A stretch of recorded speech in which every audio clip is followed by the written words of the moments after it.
Hello everyone, I am Akash, your maths teacher. आज हम करेंगे चैप्टर नंबर 9 का क्वेश्चन नंबर 7। इससे पहले वाले वीडियो में हमने क्वेश्चन नंबर 6 तक किए हैं। जो क्वेश्चन 6 है वो बहुत ही इम्पोर्टेंट है, आप उसको अच्छे से जरूर करें। चैनल को लाइक, शेयर और सब्सक्राइब जरूर करें, बेल आइकन प्रेस करें, आपके फ्रेंड के पास ज्यादा से ज्यादा शेयर करें। देखिए question 7, from a point on the ground, कि भाई ग्राउंड पर कोई पॉइंट है, वहां से the angle of elevation of the bottom and the top of a transmission tower, कोई ट्रांसमिशन टावर है, उसके टॉप और उसकी बॉटम से at fixed at the top of 20 metre high building, जो 20 मीटर ऊंची बिल्डिंग के ऊपर फिट है या खड़ा है। एंगल दिए हम उसके 45 and 60 respectively. Find the height of the tower, हमने टावर की हाइट बतानी है। तो क्वेश्चन सबसे पहले आपको डायग्राम बनाना है। अगर आप डायग्राम बना लेते हैं तो आपका हाफ क्वेश्चन कंप्लीट हो जाता है। जब भी आप डायग्राम बना लेते हैं, इन क्वेश्चनों में आप डायग्राम ही नहीं बना पाते तब क्वेश्चन सोल्व नहीं होता। लेट करते हैं, यहां तक वो बिल्डिंग है, इसका नाम लिख दिया हमने ए और इसका नाम बी। ए बी एक बिल्डिंग है और बिल्डिंग के ऊपर ये क्या कर दिया हमने, टावर। यहाँ पर इसका नाम सी रख देते हैं, ये आपका टावर। और ये क्या है, बिल्डिंग। ये बिल्डिंग है ए बी और ये टावर है। यहाँ पर कोई पॉइंट है ग्राउंड पर। अब कहता है कि इसके किस किस जगह से एंगल बनाया है वो देखिए। From a point on the ground, ground पर कोई पॉइंट है जिसका नाम हमने डी रख दिया। The angle of elevation of the bottom and top of a transmission tower, सबसे पहले बॉटम का नाम लिया है तो ये सबसे पहले कहाँ मिलेगा, बॉटम पर। फिर कहा टॉप, ये इसका टॉप ट्रांसमिशन टावर का, फिर उसको यहाँ मिलना है। ध्यान से देखिए, जब आप डायग्राम कंप्लीट कर लेंगे तब क्वेश्चन आसान होगा। ये कहाँ मिलाया हमने, ट्रांसमिशन टावर आपका ये है, इस तरह का सिंबल कर देता हूं मैं। ये आपका टावर है ए सी। अब टावर की सबसे पहले बॉटम, ये इसका ऊपरला सिरा है, ये उसके नीचे वाला, नीचे बॉटम ऊपर टॉप, तो उसके सबसे पहले बॉटम से डी उसके बॉटम से मिला यानी ए पॉइंट पर, फिर डी उसके टॉप से यानी सी पॉइंट पर मिला। अब क्या कहता है, angle of elevation from the bottom at the top of a transmission tower fixed at the top of 20 metre high building. कहता है टावर है, किसके ऊपर है, 20 मीटर ऊंची बिल्डिंग की। 20 मीटर यानी जो ए बी है उसकी लेंथ कितनी भाई, हाइट कितनी है, 20 मीटर ऊंची बिल्डिंग है। अब इसको यहां से मिलाना ही होगा, हमें पता है। अब देखिए क्या कहता है, 45 एंड 60 डिग्री रिस्पेक्टिवली। मैंने कहा था आपको रिस्पेक्टिवली, इन ऑर्डर या अकॉर्डिंग टू, इस तरह से जो वर्ड आएंगे वो मोस्ट इंपोर्टेंट वर्ड है आपके लिए। उसने क्या कहा सबसे पहले, भाई ये जो एंगल बने हैं 45 और 60 ये रिस्पेक्टिवली बने हैं। किसके रिस्पेक्टिवली बने हैं वो आपने ध्यान देना भाई। उसने क्या कहा था सबसे पहले, बॉटम, बॉटम के लिए एंगल ये था तो ये सबसे पहले वाला। फिर उसने बाद में कहा 60 डिग्री और बाद में क्या कहा था, टॉप, तो टॉप के लिए कितना एंगल है भाई, 60 डिग्री। इस 60 को यहाँ भी लिख सकता हूँ मैं, यहाँ लिख दिया ताकि समझ में आ जाएगा सभी को। क्लियर है, जो उसने कहा उस बात को पकड़िए आप। उसने क्या कहा था कि 20 मीटर एक ऊंची बिल्डिंग है, उसके ऊपर कोई टावर है, बना दिया टावर। फिर कहता है बिल्डिंग के बॉटम से, बॉटम होता है नीचे वाली सतह, यानी उसके नीचे वाली सतह से जो ग्राउंड पर पॉइंट है उससे एंगल बनता है, ठीक है। फिर उसके टॉप से बनता है, एंगल दिए हैं, कहता है कि एक 45 बनता है और एक 60 बनता है। पहले 45 तो पहले बॉटम था, फिर क्या कहा उसने कि टॉप, टॉप के लिए एंगल कितना होगा भाई हमारा, 60 डिग्री। क्वेश्चन देखिए,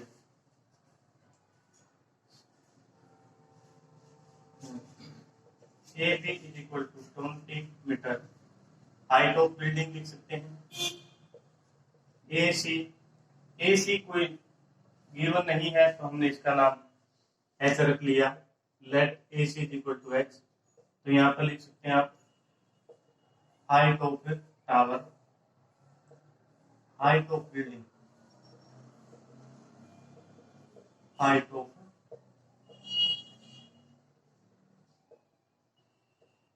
बिल्डिंग। जो 20 मीटर है वो हाइट बिल्डिंग की है। एच लिया है ए सी, वो क्या है, ट्रांसमिशन टावर की हाइट है। एंगल हमें गिवन ही है। तो सबसे पहले छोटे वाले ट्रायंगल से, कौन से वाली, ए बी डी से, छोटे ट्रायंगल जिसके अंदर एंगल 45 का है। आप एक बार बड़े वाले को भूल जाइए, यहां से मैंने इसको हटा दिया, ये ट्रायंगल बच गया आपके पास। तो क्या लिखें भाई, from triangle A B D. A B D से क्या पता हमें, मैंने आपको बताया है कि जो गिवन है और जो निकाला है उन दो के बीच में रिलेशन, यानी इसके और इसके बीच में रिलेशन लेते हैं हम। तो क्या लिखें, A B upon D B. ये हमारा परपेंडिकुलर है, ये हमारा बेस है। Perpendicular upon base, perpendicular upon base क्या होता है भाई, टेंजेंट। और एंगल कितना है, 45। ए बी गिवन है हमें 20, डी बी नहीं पता तो डी बी की जगह डी बी। और टेंजेंट 45 आपका 1, 1 के बाय में 1, क्रॉस मल्टीप्लाई करिए तो यहां से डी बी क्या था हमारा 20 मीटर। इक्वेशन नंबर फर्स्ट लिख लीजिए, जहां इसकी जरूरत होगी यूज कर लेंगे। हमें पता चल गया कि डी बी 20। नेक्स्ट स्टेप किसके लिए भाई, बड़े वाले ट्रायंगल के लिए, और उसके लिए एंगल कितना हमारा 60। अब इस 45 को आप भूल जाइए, अब एंगल 60 डिग्री। तो किससे,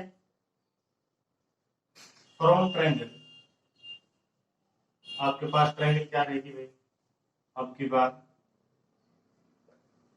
सी B D, C B D, बड़े वाले ट्रायंगल से, बड़े वाले ट्रायंगल से क्या लिखेंगे हम, B C upon D B. किसके equal, B C perpendicular upon base tangent, कितना 60 डिग्री। क्लियर है सभी को। तो यहां से बीसी के दो पोर्शन कर देते हैं, ए सी प्लस ए बी। तो बीसी को लिख दिया मैंने ए सी प्लस ए बी, और डी बी मैंने ऊपर निकाला है, ये 20 है। या डी बी की जगह एक बार आप डी बी लिख दें। टेंजेंट 60 होता है क्या आपका, √3 होता है।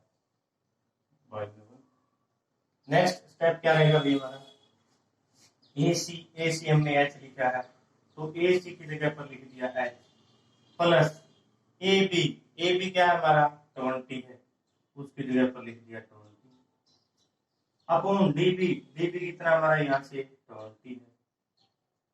क्लियर है यहाँ तक सभी को। क्या किया हमने, ए सी की जगह पर एच वहां है, तो ए बी हमारा यहाँ से 20 है, डी बी ऊपर अभी निकाला ही है, तो डी बी की जगह पर 20, √3 अपॉन 1। अगेन क्रॉस मल्टीप्लाई, इसकी यहाँ मल्टीप्लाई, इसकी यहाँ 1 की h प्लस 20 के साथ एज इट इज। तो क्या आएगा यहाँ से, h plus 20 is equal to 20 √3। Clear है, कोई डाउट। ये 20 प्लस का उधर जाएगा तो माइनस का, h is equal to 20 √3 minus का 20।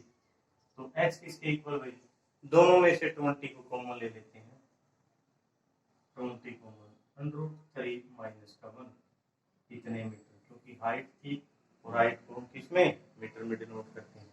एक बार फिर देखिए, अच्छा क्वेश्चन है कि कोई बिल्डिंग है जिसकी हाइट 20 मीटर है, उसके ऊपर क्या बनाया उसने, कोई टावर, उसकी हाइट h, टावर के बेस से एंगल 45 और टॉप से एंगल 60। सबसे पहले हम छोटे वाले ट्रायंगल को सोल्व करेंगे, फिर बड़े वाले ट्रायंगल को। यहां से हमें पता चल गया था ये 20 है, सोल्व करने के बाद फिर इसका पता चल गया। क्वेश्चन को अच्छे से पढ़िए, डायग्राम बनाइए पहले, उसके बाद क्वेश्चन कुछ नहीं है। नेक्स्ट क्वेश्चन देखिए आपका 8 क्वेश्चन,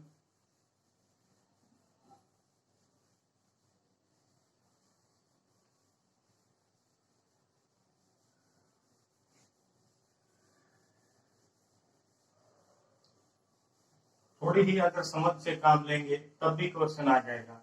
उसने टावर दिया, ऐसा तो है नहीं बिल्डिंग के नीचे बनेगा टावर, बिल्डिंग के ऊपर ही बनेगा। बहुत से बच्चों तो डायग्राम भी नहीं आता, तब जाकर प्रॉब्लम होती है। क्वेश्चन नंबर 8 में, A statue 1.6 मीटर tall stand on a top of a pedestal। कोई पेडिस्टल है, उसके ऊपर कोई स्टैचू खड़ा है और उसकी height 1.6 metre. From a point on the ground, ground पर कोई पॉइंट है, उससे क्या रिलेशन उसका। The angle of elevation, elevation है तो नीचे से ऊपर की तरफ बनेगा। Angle of elevation of the top of a statue, statue के टॉप से 60 degree. And from the same point, उसी पॉइंट से the angle of elevation of the top of A pedestal is 45। The height of the pedestal, तो आपने height निकालनी है pedestal की। तो यहाँ पर देखिए कुछ इसी तरह का डायग्राम बन गया भैया। ये हमने क्या ले लिया, कोई पेडिस्टल, क्लियर है। और यहाँ इसके ऊपर कौन खड़ा है, एक स्टैचू है जिसकी हाइट 1.6 मीटर। 1.6 मीटर हाइट किसकी है, स्टैचू की। इसका नाम मैंने ए दे दिया, इसका नाम बी और इसका नाम सी। क्लियर है सभी को। उसने क्या कहा कि कोई पेडिस्टल है, उसके ऊपर एक स्टैचू खड़ा है, स्टैचू की हाइट 1.6 मीटर है। यहां तक कर लिया सभी ने।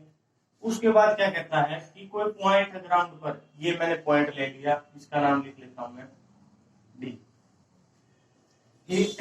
ग्राउंड पर कोई पॉइंट डी लिया मैंने, डी को पता है सी से मिलाना होता है, ये तो मिला दिया।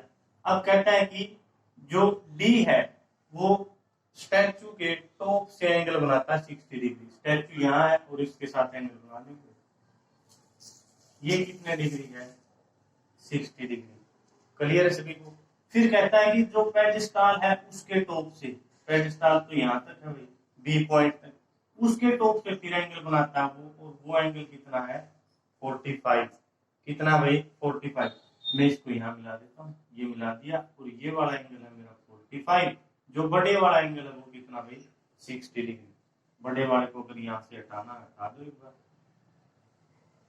ये आपका 45 और इसके लिए 60 डिग्री। पहले 45 वाले ट्रायंगल से इसको सोल्व करते हैं, फिर दूसरे वाले को। इसकी हाइट गिवन नहीं, इसको एच लेट कर ले या बी सी रहने दे, उससे कोई फर्क नहीं पड़ता। सबसे पहले ट्रायंगल में क्या गिवन है वो लिखिए आप, A B is equal to 1.6 metre.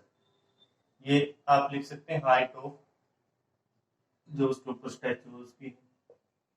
B C हमने लेट किया, बी सी एच मीटर उसकी हाइट है। एंगल हमें गिवन है, एंगल अगर आप लिखना चाहो 45 और 60 डिग्री। सबसे पहले छोटे वाले ट्रायंगल से, from triangle BCD, BCD, BCD, इस छोटे वाले ट्रायंगल से जिसमें एंगल कितना है 45। तो यहां से यूज करते हैं हम भाई, क्या लिखेंगे, BC upon DC, BC upon DC, perpendicular upon base, आपका क्या होता है टेंजेंट। और एंगल कितना भाई 45। BC हमने H लिखा है, H, DC DC ही है, और टेंजेंट 45 कितना होता है 1, तो मैंने यहाँ 1 लिख दिया। क्रॉस मल्टीप्लाई करिए आप यहाँ से, तो क्या था आपका DC H, DC किसके इक्वल आया आपका H मीटर। ये हमने फ्रॉम इक्वेशन फर्स्ट रख दिया इसका नाम कि जो DC है वो H के इक्वल है। अब बड़े वाले ट्रायंगल के लिए एंगल कितना बनाया उसने 60 डिग्री। अब बड़े वाले ट्रायंगल के लिए क्या लिखेंगे भाई, फ्रॉम ट्रायंगल कौन से है ACD या ADC, कुछ भी लिखिए आप, ACD बड़े वाले ट्रायंगल से। अब यहां पर क्या लिखता हूं मैं, AC upon DC, AC upon DC, यानी परपेंडिकुलर अपॉन बेस, अगेन से क्या बन गया भाई टेंजेंट 60 डिग्री। AC के मैंने दो पार्ट कर दिए, AB प्लस BC। AC को लिख दिया मैंने AB प्लस BC, और डीसी को मैंने डीसी ही लिख दिया। टेंजेंट 60 होता है √3 पाई में 1। क्लियर है? आप कोशिश करें कि टेंजेंट ही बनाएं, क्योंकि आपको टेबल कम याद करनी पड़ेगी। ज्यादातर दो ही एंगल यूज होते हैं, 30 और 60। 45 1 होता ही है, वो आपको याद हो ही जाएगा। तो यहां से देखिए क्या किया हमने, AC को ब्रेक डाउन कर लिया, AC को AB प्लस BC में, और DC as it is tangent 60 √3 pi में 1 लिख दिया। अब AB कितना है, 1.6 है, 1.6 प्लस BC तो H है, अपॉन DC भी कितना भाई, H, और यहां से √3 पाई में 1। क्रॉस मल्टीप्लाई करिए, ये H इसके साथ, 1 इसके साथ, 1 यहाँ मल्टीप्लाई होगा तो एज इट इज रहेगा, तो मैं इसको ऊपर लिख लेता हूँ यहाँ 1.6 plus H is equal to H √3। देखिए 1 की यहाँ मल्टीप्लाई कर दी मैंने, H की इसके साथ, तो ये √3 यहाँ किस चीज में भाई, सबसे पहले आप H और इसको सोल्व करिए कि ये कैसे होंगे, फिर देखते हैं। तो यहाँ से अगर मैं H को उधर लेके जाऊं तब भी बात बन सकती है, तो H को मैं पहले उधर लेके जाता हूँ, यहाँ 1.6 H √3, H उधर गया तो माइनस। क्लियर है सभी को, कोई डाउट? 1.6 H दोनों में कॉमन ले लिया, यहाँ से H बाहर आ गया तो क्या बच गया, √3, और यहाँ से H बाहर आया तो 1। अब H के मल्टीप्लाई में ये है, इसको डिवाइड में ले आते हैं, तो यहाँ से H किसके इक्वल हो गया, 1.6 अपॉन √3 माइनस का 1। अब रैशनलाइज करना आपने, हर का परिमेयकरण, इसको ऊपर नीचे मल्टीप्लाई और निशान चेंज, यहाँ माइनस है प्लस लिखेंगे, √3 प्लस क्या किया मैंने, रैशनलाइजेशन, ठीक है, हर का परिमेयकरण जिसको आप हिंदी में बोलते हैं। करिए भाई सोल्व क्वेश्चन को, इसके गुणा इसके साथ 1.6 √3 प्लस 1.6 की 1 के साथ मल्टीप्लाई करेंगे तो 1.6 अपॉन में क्या आता है, A plus B, A minus B, A minus B, और A प्लस बी की आपकी आइडेंटिटी है, तो क्या रहेगा, A का स्क्वायर माइनस B का स्क्वायर। तो यहाँ से ऊपर से आपका क्या है, 1.6 कॉमन है, 1.6 मैंने कॉमन लिया, यहाँ क्या बच गया मेरे पास, √3 प्लस, और यहाँ से 1.6 मेरा बाहर आ गया, तो यहाँ क्या बच गया, 1, तो मैंने यहाँ लिख दिया 1 अपॉन √3 का स्क्वायर, आपको पता ही है कि √3 का स्क्वायर है, स्क्वायर और √ कैंसिल आउट, तो वहां क्या बच गया आपका 3, माइनस 1 का स्क्वायर होता है 1। क्लियर है? तो यहाँ से 1.6 √3 प्लस 1 अपॉन 2, 3 माइनस 1 2, और 2 इसको कैंसिल आउट करेगा तो 0.8, यानी 0.8 √3 प्लस 1, ये आपका आंसर आता है। और ये क्या है, हाइट, तो इतने मीटर। H की वैल्यू निकाली हमने, क्योंकि यहाँ H है लेफ्ट हैंड साइड में, तो हमने H की वैल्यू 0.8 √3 प्लस 1। क्लियर है सभी को? एक बार फिर देखिए, पहले वाला क्वेश्चन क्या था आपका, ट्रांसमिशन टावर ऊपर था, बिल्डिंग नीचे थी। अब भी ऐसा ही केस है कि पेडिस्टल नीचे है और ऊपर क्या है, 1.5 मीटर का कोई स्टैचू है, वो है ऊपर। अब करना क्या था, एंगल दोनों के टॉप से थे, एक तो पेडिस्टल के टॉप से और किसके, स्टैचू के टॉप से। जो स्टैचू के टॉप से था उसकी 60 डिग्री एंगल है, और जो पेडिस्टल से है उसकी है 45 डिग्री एंगल। तो हमने दोनों को सोल्व किया। सबसे पहले छोटी ट्रायंगल लीजिए, फिर बड़ी, और सोल्व करिए आप। क्वेश्चन में कुछ भी नहीं है जब आप डायग्राम बना लेते हैं, टेबल आपको याद हो जो 8 चैप्टर में सिखाई है। क्वेश्चन नेक्स्ट देखिए आपका,